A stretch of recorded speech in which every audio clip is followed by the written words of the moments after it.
राधे राधे। आप सभी का गीता क्लास में बहुत बहुत स्वागत है। ओम अज्ञानतिमिरन्धस्य ज्ञानञ्जनशलाकया चक्षुरुन्मिलितं येन तस्मै श्रीगुरुवे नमः।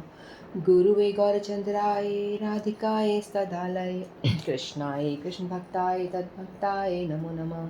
नमो विष्णुपादाय कृष्णपृष्ठाय भूतले श्रीमद्भक्तिवेदान्त नारायणीति नामिने श्रीकृष्णलीला कथने सुदाक्षं औदार्यमाधुर्य गुणनेक्षुप्तं वरं वरेण्यं पुरुषं महन्तं नारायणं तं सुसा नमामि। श्रीचैतन्यमनुभीष्टं स्थापितं येन भूतले स्वयं रूप कदा मह्यं ददाति स्वपदान्तिकम्। आजानुलम्बितभुजगङ्कावदातो सङ्कीर्तनकपित्रो कमलायताक्षो विशम्भरो द्विजवरो धर्मपालो वन्दे जगत्प्रियकरो करुणावतारो। नमो महावदन्याय कृष्णप्रेमप्रदायते कृष्णाय कृष्णचैतन्यनाम्ने गौरत्विषे नमः। हे कृष्ण करुणा सिंधो दीनबन्धो जगत्पते गोपेशा गोपिका कान्त राधाकान्त नमस्तुते। तत्काञ्चन गौराङ्गी राधे वृन्दावनेश्वरी वृषभानुसुते देवी प्रणमामि हरिप्रिये।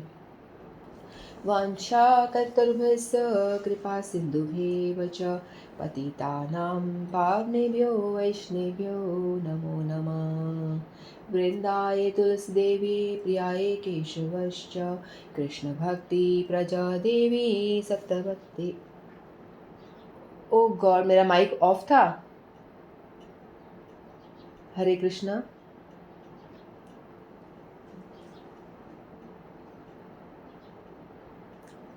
उषा में मेरी आवाज़ नहीं आई थी अभी तक।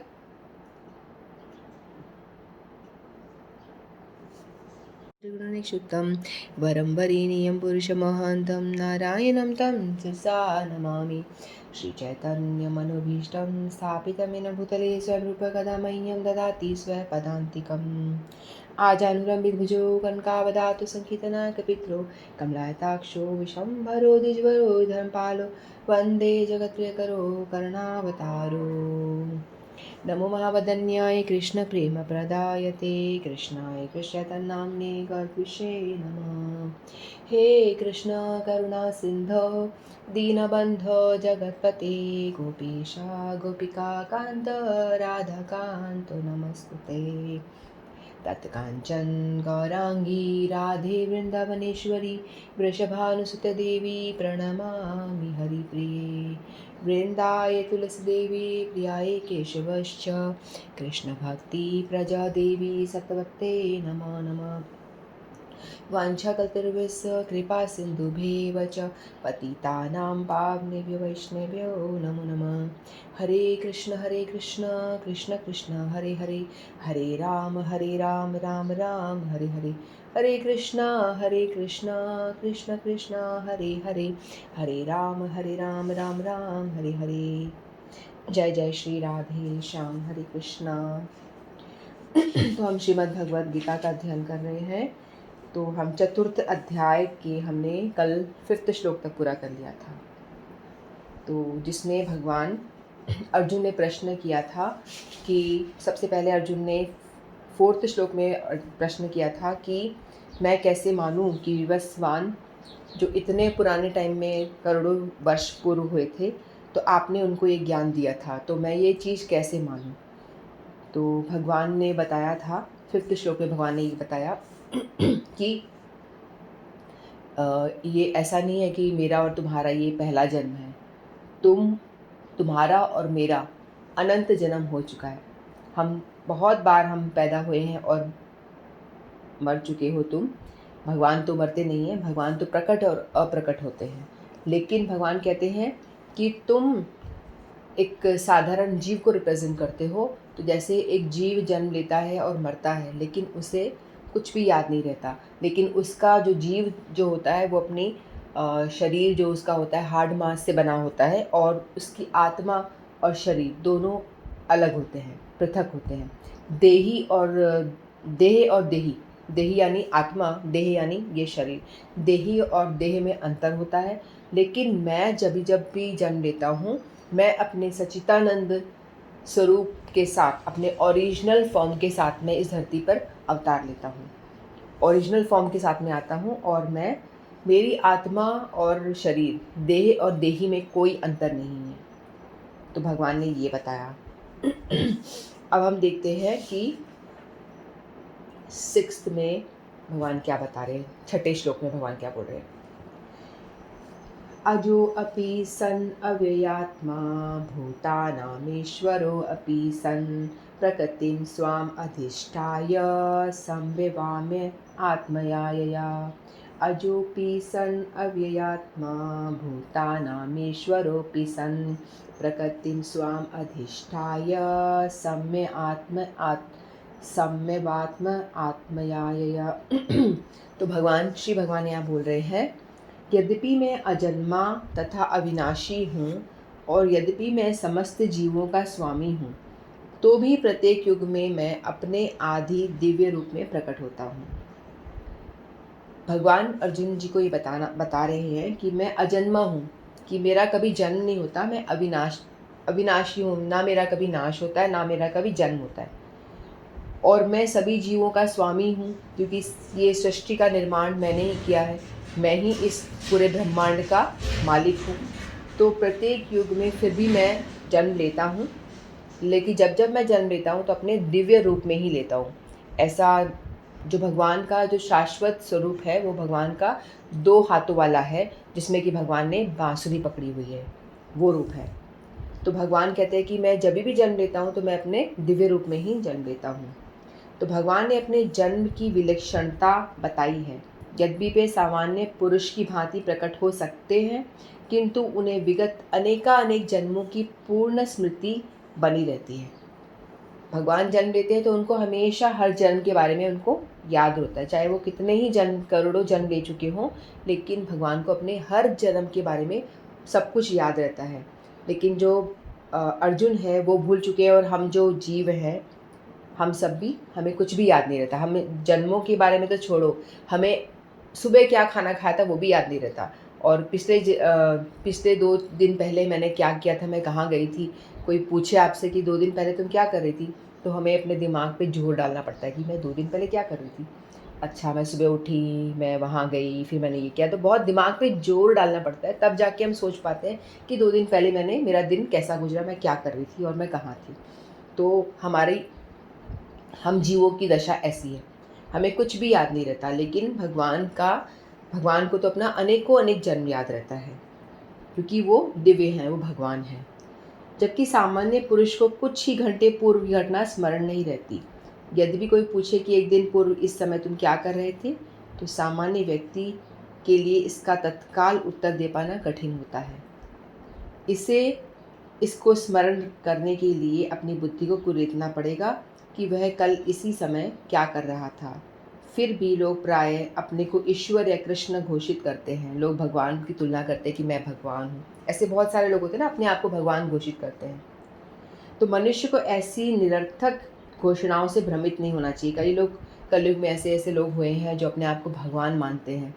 तो लोगों को सावधान रहना चाहिए कि भगवान कब और कैसे अवतार भगवान का कब होगा, इस विषय में श्रीमद् भागवतम में ऑलरेडी उल्लेख किया हुआ है कि भगवान कब कब अवतार लेंगे, कब कब भगवान ने अवतार लिया है, कौन कौन से ले चुके हैं और कब लेंगे। जैसे आगे भविष्य में भगवान कल के अवतार लेंगे, तो इसके विषय में कलयुग के लास्ट में लेंगे। जो कलयुग की अवधि है वो भी कितनी बड़ी है ना, 4,32,000 वर्ष कलयुग की अवधि है, उसमें से सिर्फ 5,000 वर्ष ही बीते हैं। तो इतनी लंबी अवधि है, तो लास्ट में भगवान कल की रूप में अवतार लेंगे। और कब लेंगे, किस ब्राह्मण के घर में लेंगे, कौन माता पिता होंगे, कौन से प्रदेश में लेंगे, ये सारी बातें भागवत में ऑलरेडी मेंशन है। तो हमें कोई भी भगवान भगवान बोलता है तो हम उसमें भ्रमित नहीं होना चाहिए, क्योंकि शास्त्रों में ऑलरेडी बताया हुआ है। जब गौतम बुद्ध हुए थे, ये हुए थे 2,500 वर्ष पूर्व हुए थे। तो और ये जो भागवतम लिखी गई थी, वेद व्यास जी ने लिखी थी, वो 5,000 वर्ष पूर्व लिखी थी। तभी उन्होंने ये बता दिया था कि 2,500 वर्ष बाद में गौतम बुद्ध का अवतार होगा, भगवान स्वयं जो है गौतम बुद्ध के रूप में अवतीर्ण होंगे। तो ये सारे अवतारों के विषय में ऑलरेडी मेंशन किया हुआ है। तो मनुष्य को ऐसी निरर्थक घोषणाओं से भ्रमित नहीं होना चाहिए।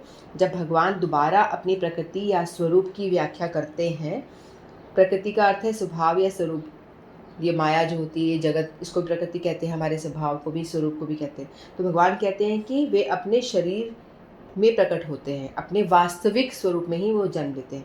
वे सामान्य जीव की भांति शरीर परिवर्तन नहीं करते।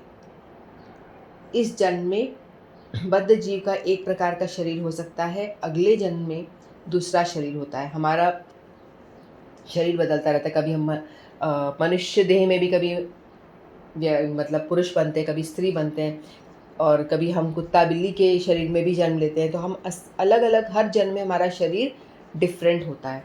भौतिक जगत में जीव का कोई स्थायी शरीर नहीं है, अपितु वह एक शरीर से दूसरे में देहांतर करता रहता है, देह बदलता रहता है। आत्मा ट्रैवल करती है और हमारा शरीर जो है हर जन्म में चेंज होता रहता है। किंतु भगवान ऐसा नहीं करते। वे जब भी प्रकट होते हैं तो अपनी अंतरंगा शक्ति से वे उसी आद्य शरीर में प्रकट होते हैं। अंतरंगा शक्ति क्या होती है? भगवान की दो शक्तियाँ होती हैं, योग माया और एक महामाया।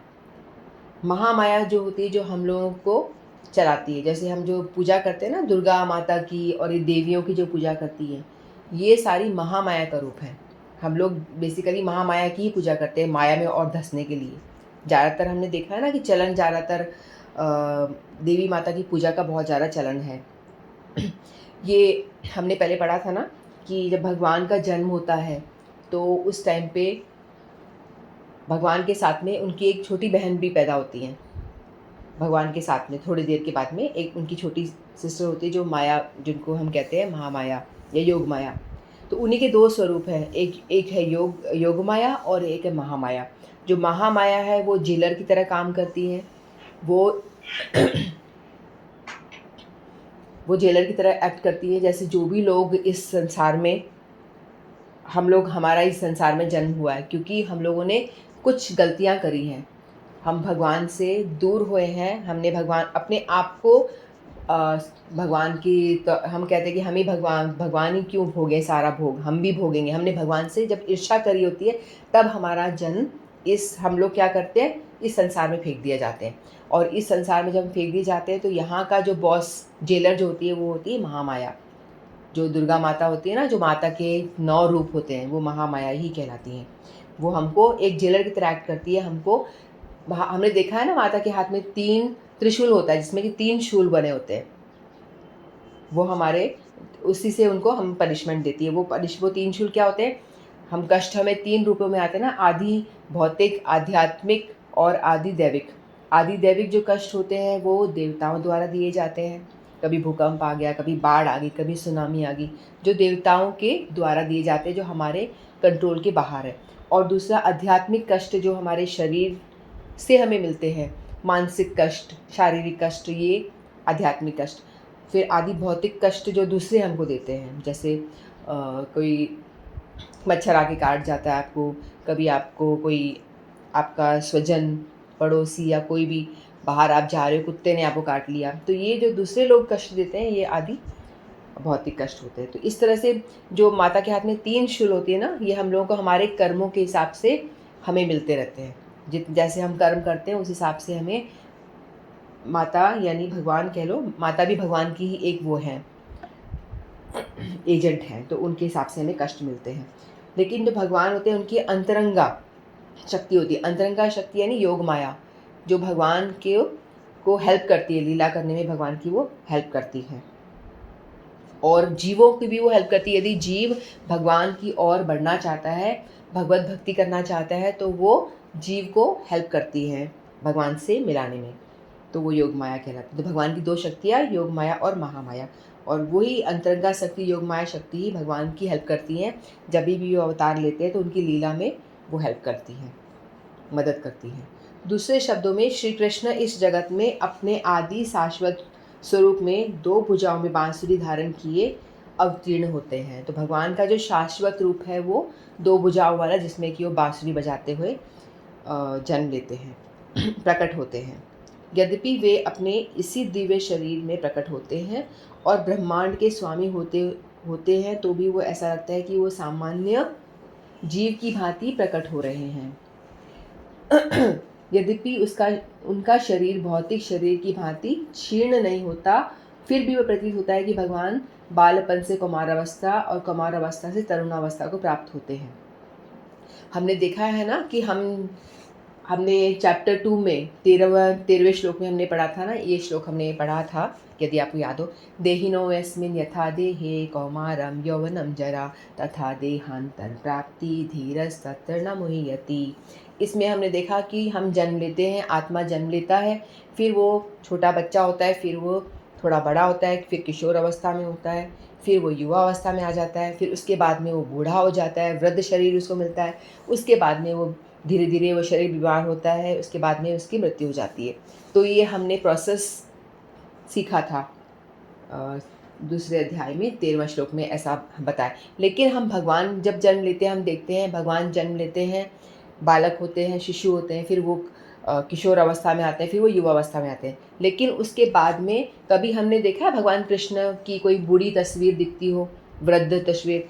क्योंकि भगवान बूढ़े होते ही नहीं हैं, क्योंकि वो भगवान है। वो जब भी जन्म लेते हैं तो अपनी वो अलौकिक लीलाएं करते हैं और दिखाते हैं, पता चलता है कि हमें कि ये भगवान दिव्य हैं, क्योंकि भगवान बूढ़े होते ही नहीं हैं। वो जब भी युवा हो जाते हैं उसके बाद में उनकी एज स्टॉप हो जाती है, आगे बढ़ते ही नहीं है, ना उनकी दाढ़ी मूछें आती हैं, ना वो, और उनकी उम्र ज़्यादा बढ़ती है, वो वहीं तक ही बढ़ते हैं, बस युवा होके स्टॉप हो जाते हैं। जब कुरुक्षेत्र के मैदान में जब महाभारत का युद्ध हुआ था, तब उनके बहुत सारे पड़पोते, पोते पड़पोते भी युद्ध करते, लेकिन उनमें और भगवान कृष्ण में भेद करना मुश्किल हो पाता था। उनके पड़पोते भी उनके जैसे ही जवान दिखते थे जैसे भगवान कृष्ण दिखते थे, क्योंकि उनकी एज आगे बढ़ती ही नहीं है, वो हमेशा किशोर अवस्था में ही रहते हैं, युवा ही रहते हैं हमेशा। तो उनकी पत्नियों को भी डाउट हो जाता था कि मेरा बेटा है या मेरे पति हैं, उनको समझ में नहीं आता था, क्योंकि वो इतने सिमिलर और इतने यंग लगते थे भगवान।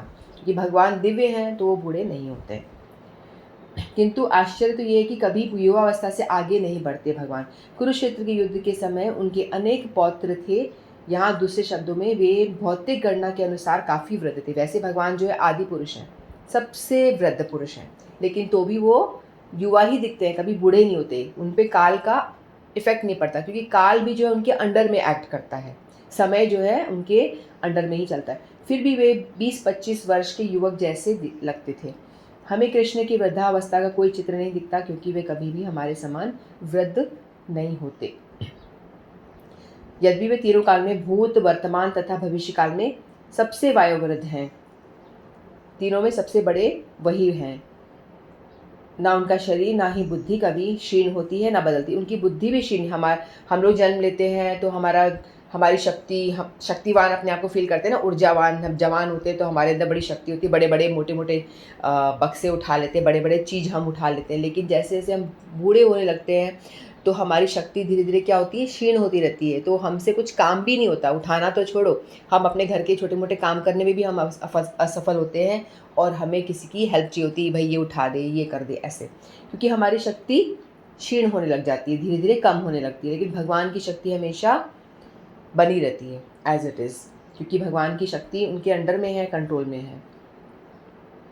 इस जगत में रहते हुए भी वे अजन्मा सच्चिदानंद रूप में रहते हैं। जब इस जगत में प्रकट होते हैं, हमको लगते हैं कि सामान्य पुरुष की तरह जन्म लिया, लेकिन तो भी वो अजन्मा होते हैं और उनका शरीर दिव्य सच्चिदानंद हमेशा इटर्नल बना रहता है एज इट इज़।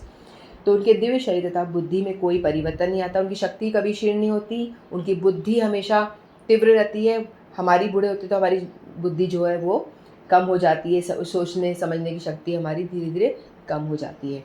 तो उनका आविर्भाव और तिरोभाव सूर्य उदय के समान होता है। आविर्भाव यानी जब हम जन्म लेते हैं, तिरोभाव यानी जब हम मर जाते हैं या अप्रकट होते हैं। तो हम लोगों को तो मरना और जीना, जन्म और लेना और मरना हम ऐसे कहते हैं, लेकिन भगवान के लिए आविर्भाव, ये भगवान या जो भी मुक्त पुरुष होते हैं जो जन्म लेते हैं उनका आविर्भाव होते हैं, यानी प्रकट हो रहे हैं। और तिरोभाव यानी वो जब इस दुनिया को छोड़कर अपनी लीला समाप्त करके जब वो जाते हैं अपने लोक को, तो उसको तिरोभाव कहा जाता है। तो वही सूरज की तरह, सूरज तो हमेशा रहता है, लेकिन जब वो अस्त हो जाता है तो हमको लगता है कि सूरज नहीं है, सूरज अब प्रकट हो गया। और जब उदय होता है तो हमको तो सूरज प्रकट हो गया, लेकिन सूरज तो एज इट इज़ अपनी जगह पे है। स्थिर है, लेकिन पृथ्वी घूम रही है, इसके हमको लग रहा है कि सूरज अस्त हो रहा है और सूरज छिप रहा है। वैसे ही भगवान हमको लगता है कि प्रकट हो रहे हैं और अप्रकट हो रहे हैं। भगवान तो हमेशा होते हैं उस तरह से, तो उनका प्रकट होना और अप्रकट होना होता है, मरना जीना नहीं होता है। सूर्य स्थिर है, किंतु अपनी अपूर्ण एवं त्रुटिपूर्ण इंद्रियों के कारण हम सूर्य को उदय और अस्त होते परिकल्पित करते हैं। और चूंकि भगवान का प्राकट्य और तिरुभाव सामान्य जीव से भिन्न है, अतः स्पष्ट है कि शाश्वत है और अंतरंगा शक्ति के कारण आनंदमय स्वरूप है। भगवान का शरीर कैसे? सच्चित आनंद, सत चित, सत यानी इटर्नल, हमेशा रहने वाला, चित यानी ऑल नॉलेजेबल, उसमें बहुत सारा ज्ञान उनके अंदर भरा हुआ है, और आनंद की मूर्ति, हमेशा आनंद में रहते हैं। तो भगवान का शरीर सच्चितानंद है, इटर्नल है और सब जानने वाले हैं, और वो हमेशा आनंद में रहते हैं, बांसुरी बजाते रहते हैं, रास करते रहते हैं, आनंद में रहते हैं। तो उनका शरीर इससे बना हुआ है, सच्चिदानंद स्वरूप है उनका, और उनकी अंतरंगा शक्ति के कारण आनंदमय स्वरूप है।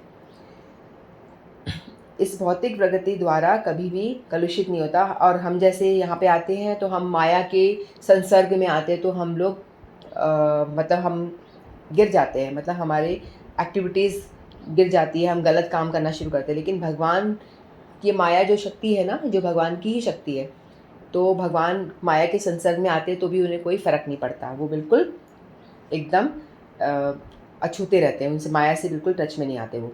वेदों द्वारा भी पुष्टि की जाती है कि भगवान अजन्मा होकर भी अनेक रूपों में अवतरित होते हैं। वैदिक साहित्यों में भी इसकी पुष्टि होती है कि यद्यपि भगवान जन्म लेते हैं, प्रतीत होते हैं, किंतु तो भी वे शरीर परिवर्तन नहीं करते। शरीर परिवर्तन उनका नहीं होता। श्रीमद् भागवत में अपनी माता के समक्ष नारायण रूप में 4 भुजाओं में वो प्रकट। भगवान ने कैसे जन्म लिया था हमको पता है ना, जब देवकी वासुदेव कारागार में बंद होते हैं तो भगवान चतुर्भुज रूप में प्रकट होते हैं। नॉर्मल बच्चा पैदा होता है तो वो कपड़े नहीं होते उसके, रोता हुआ पैदा होता है, भगवान हंसते हुए प्रकट होते हैं और चतुर्भुज 4 भुजाओं के साथ प्रकट होते हैं। बच्चा वस्त्रहीन होता है, भगवान पूरे सुशोभित सुंदर वस्त्र धारण करके प्रकट होते हैं, और अलंकार, सुंदर सुंदर अमूल्य अलंकार धारण करके वो जेल में प्रकट हो जाते हैं। जब वो देवकी को उनसे बातें करते हैं, दांत होते हैं उनके, बड़े बड़े केश भी होते हैं, और बातें कर मोर मुकुट सब लगा के प्रकट होते हैं क्योंकि भगवान है। और फिर देवकी उनसे, उनकी माताजी उनसे स्तुति करती है हाथ जोड़ के कि भाई तुम बच्चे, मैंने कहा था बालक के रूप में आना, तो तुम क्या बड़े रूप में आ गए हो, बच्चे बन जाओ, तुम मेरे बेटे बन के आए हो तो बेटे के रूप में प्रकट हो जाओ इतने बड़े उसमें। तो उन भगवान माता की स्तुति करने पे फिर वो बालक के रूप में हो जाते हैं वो, इस तरह से। तो 4 भुजाओं और षड ऐश्वर्यों से युक्त होकर प्रकट होते हैं, सब हीरे मोती, सब जवाहरात पहन के। किंतु सामान्य जीव को जैसे ही नवीन शरीर प्राप्त होता है, वह अपने पूर्व शरीर के विषय में सब कुछ भूल जाता है। वे समस्त जीवों के स्वामी हैं, क्योंकि इस धरा पर रहते हुए आश्चर्यजनक तथा अति मानवीय लीलाएं करते रहते हैं। भगवान यहाँ आते हैं तो ऐसी ऐसी लीलाएं करते हैं जो एक साधारण जीव नहीं कर सकता। जैसे वो कभी गोवर्धन पर्वत उठा लेते हैं, चिटकी उंगली, लेफ्ट हैंड की चिटकी उंगली के नख पर गिरवर लियो धार, कन्हैया मेरे छोटू, तो उठा लेते हैं। वो ऐसी अति मानवीय लीला करते हैं, और 7 दिन और 7 रात वो उठा कर रखते हैं। बारिश होती रहती है लेकिन उन्हें कोई ऐसा लगता ही नहीं कि कुछ उन्होंने कुछ उठा रखा है, जैसे छोटे से पत्थर को उठाते हैं उस तरह से उठा लेते हैं। और काली नाग पे नृत्य करते हैं। जो बातें साधारण जीव से वो अति मानवीय लीला करके दिखाते हैं कि मैं भगवान ही हूँ, लेकिन तो भी लोग उनको मिसअंडरस्टैंड करते हैं। असुर लोग तो बिल्कुल भी जान नहीं पाते, समझ नहीं पाते उनकी लीलाओं को, कहते हैं साधारण सा जीव है ये। अतः भगवान निरंतर वही परम सत्य रूप में और उनके स्वरूप तथा आत्मा में या उनके गुण शरीर में अंतर नहीं होता। अतः हम यह प्रश्न किया जा सकता है कि संसार में भगवान और आविर्भूव तिरुभाव होते रहते हैं। अगले श्लोक में इसकी व्याख्या कीजिए, फिर अगले श्लोक में हम पढ़ेंगे। आधा घंटा हो गया है हमारा, तो हम अगला श्लोक नेक्स्ट टाइम ले लेंगे। तो इतना ही बोल के मैं अपनी वाणी को विराम देती हूँ। वांछा कल्पतरुभ्यश्च कृपा सिंधुभ्येव च पतितानां पावनेभ्यो वैष्णवेभ्यो नमो नमः। श्रीमद् भगवद गीता की जय, कार्तिक मास की जय, हरे कृष्णा। लेकिन अभी छोड़ना मत, हम ग्रुप में वो जो श्लोका ऑफ द वीक है उसका हम उच्चारण करेंगे, ठीक है? आप लोग सुन लीजिए या मेरे पीछे पीछे बोलना। व्यवसायात्मिका बुद्धिरेकेह कुरु नन्दन, बहुशाखा ह्यन्ताश्च बुद्धयो अवसायिनां व्यवसायात्मिका बुद्धिरेकेह कुरु नन्दन बहुशाखा ह्यन्ताश्च बुद्धयो अव्यवसायिनां व्यवसायात्मिका बुद्धिरेकेह कुरु नन्दन बहुशाखा ह्यन्ताश्च बुद्धयो अव्यवसायिनां व्यवसायात्मिका बुद्धिरेकेह कुरु नन्दन बहुशाखा ह्यन्ताश्च बुद्धयो अव्यवसायिनां व्यवसायात्मिका बुद्धिरेकेह कुरु नन्दन बहुशाखा ह्यन्ताश्च बुद्धयो अव्यवसायिनां व्यवसायात्मिका बुद्धिरेकेह कुरु नन्दन बहुशाखा ह्यन्ताश्च बुद्धयो अव्यवसायिनां व्यवसायात्मिका बुद्धिरेकेह कुरु नन्दन बहुशाखा ह्यन्ताश्च बुद्धयो अव्यवसायिनां। हरे कृष्णा। उषा आप रिपीट करेंगे?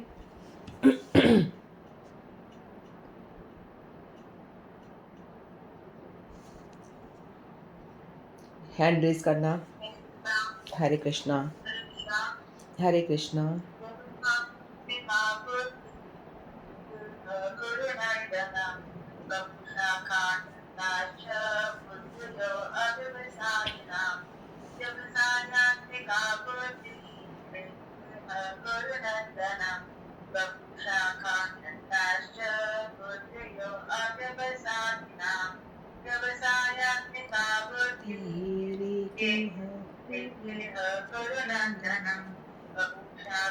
ह्यन्ताश्च बुद्धयो अव्यवसायिनां व्यवसायात्मिका बुद्धिरेकेह कुरु नन्दन बहुशाखा ह्यन्ताश्च बुद्धयो अव्यवसायिनां व्यवसायात्मिका बुद्धिरेकेह कुरु नन्दन बहुशाखा ह्यन्ताश्च बुद्धयो अव्यवसायिनां व्यवसायात्मिका बुद्धिरेकेह कुरु नन्दन बहुशाखा ह्यन्ताश्च बुद्धयो अव्यवसायिनां। हरे कृष्णा। बहुत सुंदर उषा। और किसी को बोलना है तो हैंड रेज करके बोल सकते हैं, नहीं तो हम प्रोग्राम को विराम देंगे। आप घर पे खुद से रोज़ प्रैक्टिस करें, श्लोक को बोलें, क्योंकि श्लोक के उच्चारण से भी आपको बहुत फ़ायदा होगा, क्योंकि भगवान के मुख से निकले हुए ये शब्द हैं। साधारण कोई जीव के बोले हुए शब्द नहीं है, भगवान के मुख से निकले हुए शब्द हैं, तो इसके रोज़ उच्चारण करें। ठीक है, तो हम प्रोग्राम को विराम देते हैं। ज्वाइन करने के लिए बहुत बहुत धन्यवाद। वाञ्छाकल्पतरुभ्यश्च कृपा सिन्धुभ्येव च पतितानां पावनेभ्यो वैष्णवेभ्यो नमो नमः। श्रीमद् भगवद गीता की जय। आप सबकी जय। हरे कृष्णा। राधे राधे।